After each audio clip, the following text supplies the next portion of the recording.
Hello everyone. In this video I'm going to try to find out what is wrong with this Milwaukee third-party battery. So I bought this battery probably about 2 years ago from eBay. It is a cheaper version of the M12 Milwaukee battery. I probably charged it maybe I don't know, 20 times, and right now it's not working. The brand is called Vanon. I would say it's about half the price of what a Milwaukee battery would be. I forgot how much it cost, but it was significantly cheaper. That's what I remember. But now, oh, look at that. It was just blinking earlier, and then now it's working. Wow. Interesting. But I know for a fact that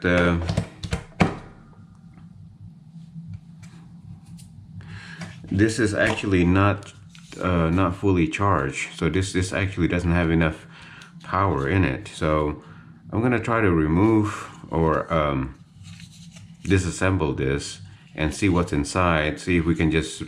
I'm thinking that it's probably just 18650. There's probably like just 3 18650 in there, and we can just remove and replace the battery. Maybe it'll work.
Okay, just as I was thinking, all there is in here is basically a battery charger with looks like a temperature sensor here, and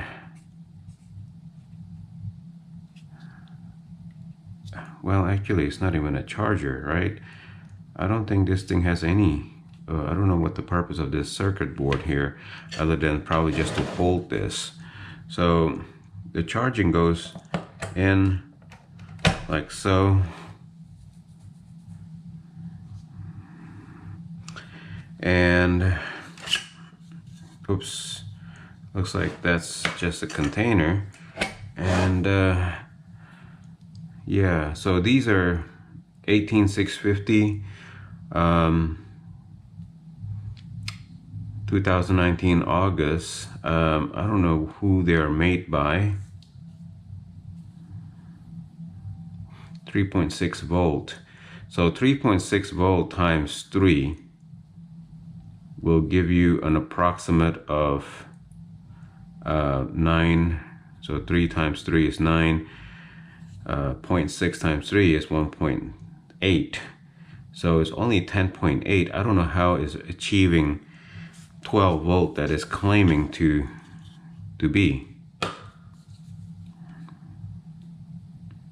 So let's pull a multimeter and see what voltage we get.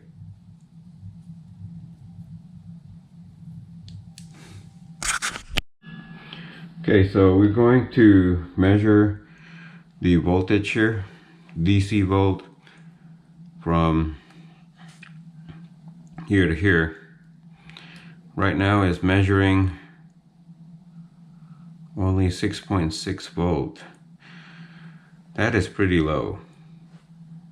Yeah, it's supposed to be about almost double that at 12. Yeah, so there's probably something wrong with that. Let's see if I can measure this.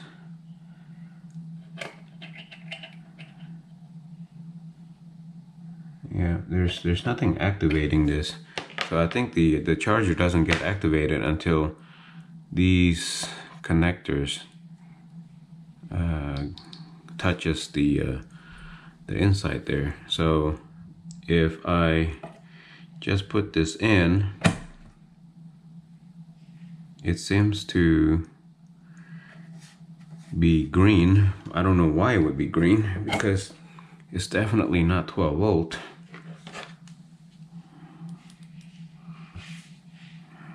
Okay, so fresh out of the charger is registering about 7.4.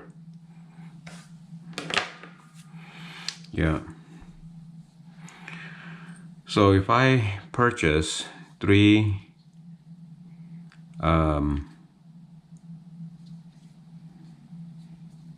18650, I wonder if I'm able to replace this battery. Okay, so I've decided to disassemble the batteries, and so that I can test the batteries one at a time. These batteries are spot welded, so I'm gonna have to basically just pry off the batteries like so. And I don't have a spot welder, so I think I'm gonna have to probably solder the batteries later on. So spot welded is almost impossible to remove. You can't really heat it up for you to remove it, so most likely I'm just going to have to kind of destroy it.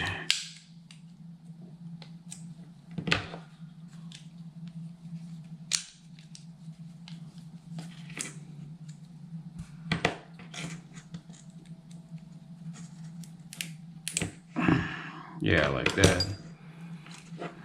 So that's minus, and the positive goes from here to here, and let's just try to pry it off like that by just pulling it off. There you go. So that's one of the battery, and this one right here. Let's try to, we can unsolder it, but that's gonna be too much trouble. I am going to try to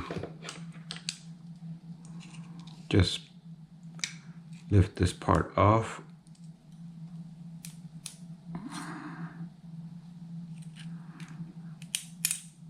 Okay, there you go. And then we're just going to separate these.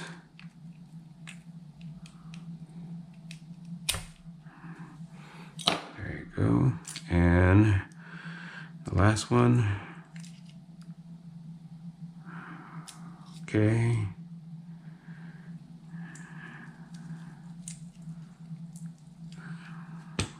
This one is a little bit tight because the spot weld is so that the tab is so short.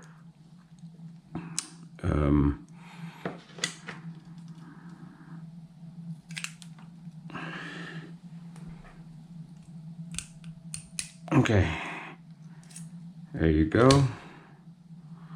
So that's positive, negative, and this goes, the blue one goes to the first junction, and this one goes to the second junction.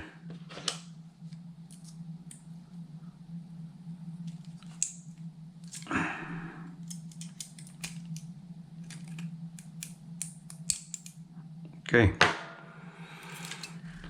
Okay, so we'll put the circuit board aside, and I'm gonna charge these batteries one at a time on a separate charger and see how they go.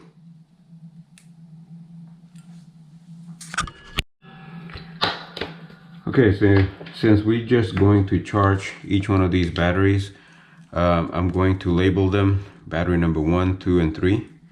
And we're gonna take a recording of their current voltage before we try to figure out which one is bad, or maybe all of them are bad. All right, let me show you the voltage.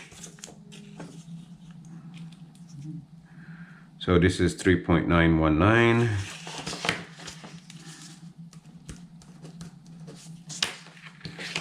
Okay, and battery number 2, 4.02, 4.01.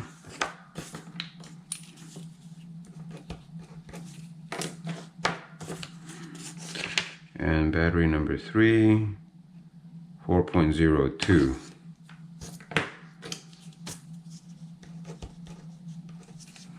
All right.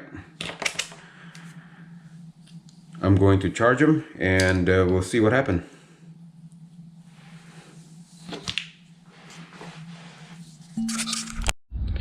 I have the batteries, two of them being charged here. This is number 3 and number 2, and the number 1 is waiting here to be charged.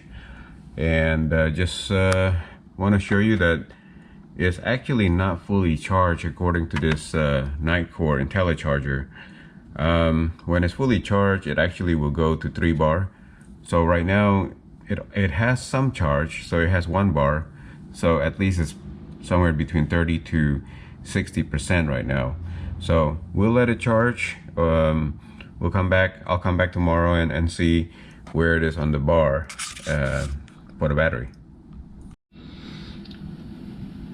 So we have charged the batteries overnight, and looks like they have been able to charge fully. So we have 3 bar, which means that they're fully charged. So I'm gonna switch it out to battery number 1 and see what happens to these batteries.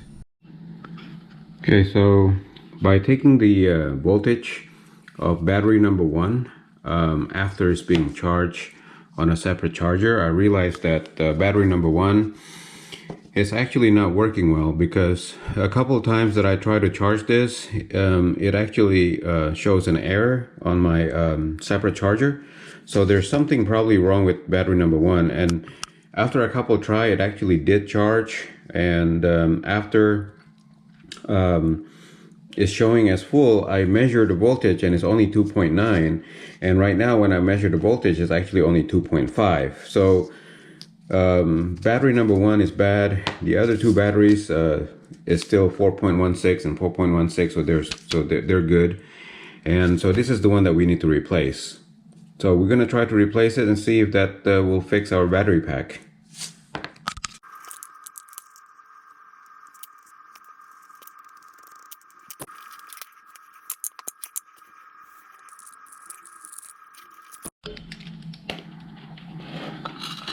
So I'm taking a piece of cable here and I'm lining it with solder so that it contains good amount of solder that is when I apply it to the battery, it will just stick. I didn't cut the cable yet on purpose so that I have something to hold, and so this is the critical part here. So just put a little bit of that liquid and try to melt this side a little bit first, and then just kind of stick it together and blow. That should stick really good. See? It's sticking really well. It's pretty strong.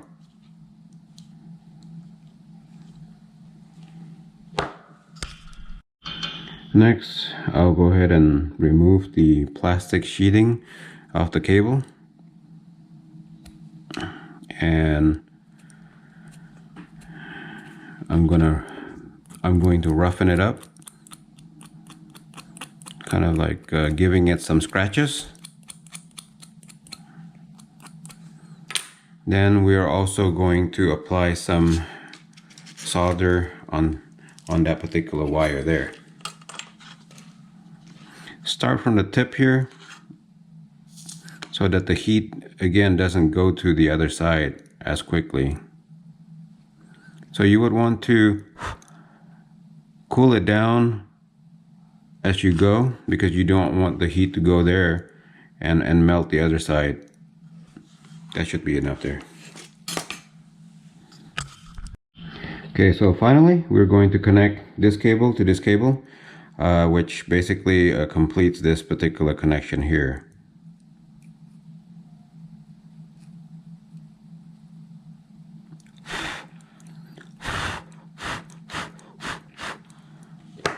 Okay, that should do it. That's a pretty good connection there. And of course you have to remember that this is an exposed cable. Make sure it's protected later on.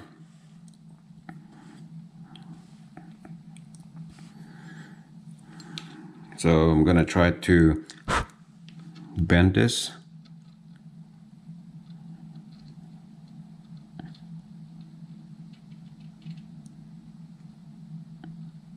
Yeah, that's a pretty strong bond right there. All right, so again, the key point here is to roughen up the surface, clean it, and then apply solder on both sides until it's hard. I mean, until you have a lump, and but don't overheat it. Apply it on both sides and get it ready, where all you need to do next is melt the solder for both of them and get it fused together, and that should do it.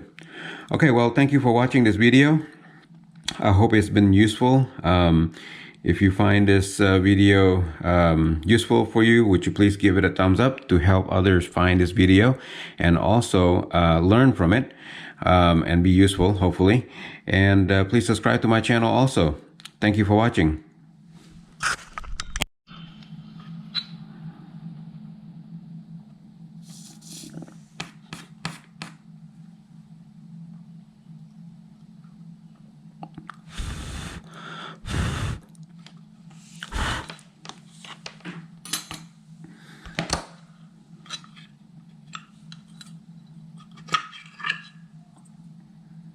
All right, so that's hooked up there. Next thing we're gonna do is connect. Let me see. That needs to connect to the plus, which is yeah. So I'm gonna need to take a cable that goes there, and then this goes there. Yeah, so I actually need to have another cable that goes from there to there.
Okay, all of the batteries and contacts now are all in already, but I'm not sure if it's going to fit back into this container. Oh boy, I don't think it's gonna fit, because yeah, you see that the cable is just too thick, the one that I use. I'm gonna try to jam it in there. Yeah, I'm not sure. Okay, so maybe before I do that, let's test for the voltage. Let's see if this actually works.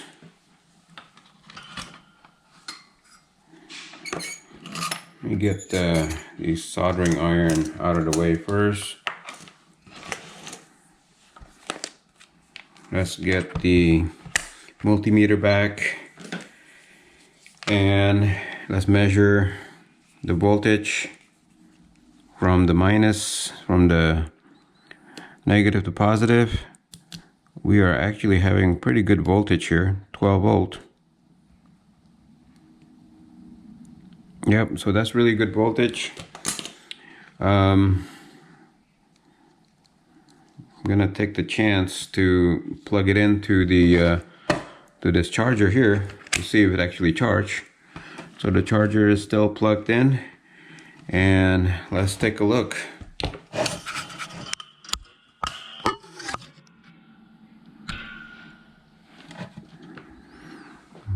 So I'm gonna aim for these two pins here to line up to those two pins there.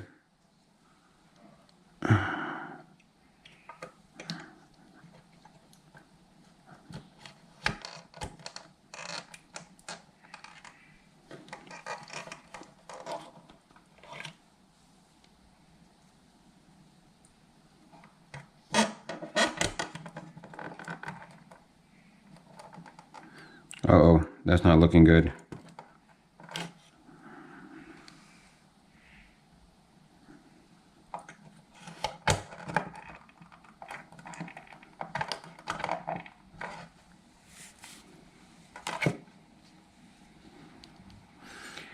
Either it's not connecting in or something.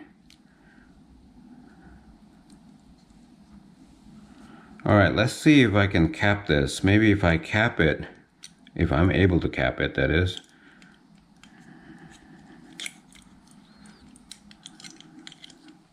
It'll actually help keep the cable straight.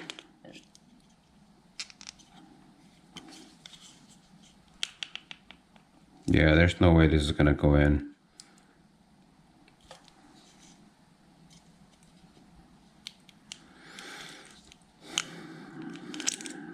My setup is just simply way too thick.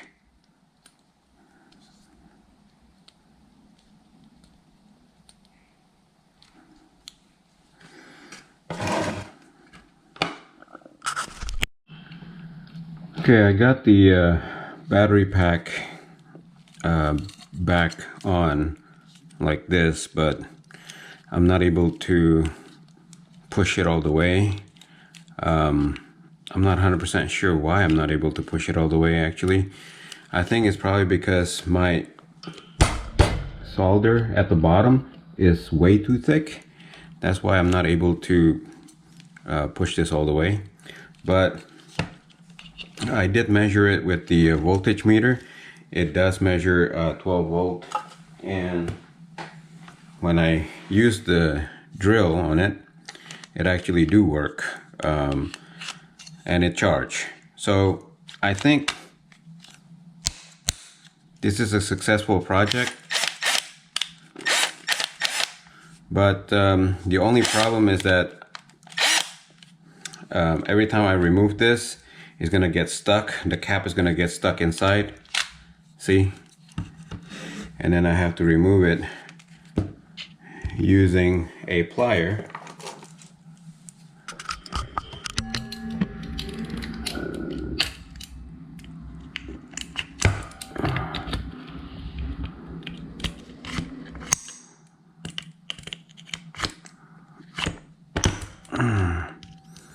Yeah, this is gonna be a lot of trouble. So yeah, so have to remove it with a plier, which is not nice. I guess yeah, I don't know what to do. Maybe I'll just glue it with JB Weld or something, so that this becomes a permanent battery, and then if it breaks again, I guess I would just have to throw it away. Yeah, but for now, this is actually pretty good. I consider it a success. Probably should have made the bottom solder a little bit flatter so that I can push this in. Yeah, but for now, this is a success. Just can't put it in. Well, so much for that. Thank you for watching. I hope that this video is useful for somebody. I wouldn't really recommend repairing or repacking the Milwaukee battery after all that I went through, because it's just a lot of work. And after all that work, it did not even come out good, so kind of regret it. But yeah, if you find this video useful, please give it a thumbs up, or if you enjoy watching it, please give it a thumbs up and subscribe to my channel for more adventures repairing or trying to repair things like this. And thank you for watching. Thank you for watching. Please subscribe to my channel to see more do-it-yourself video like these and support my channel. Thank you.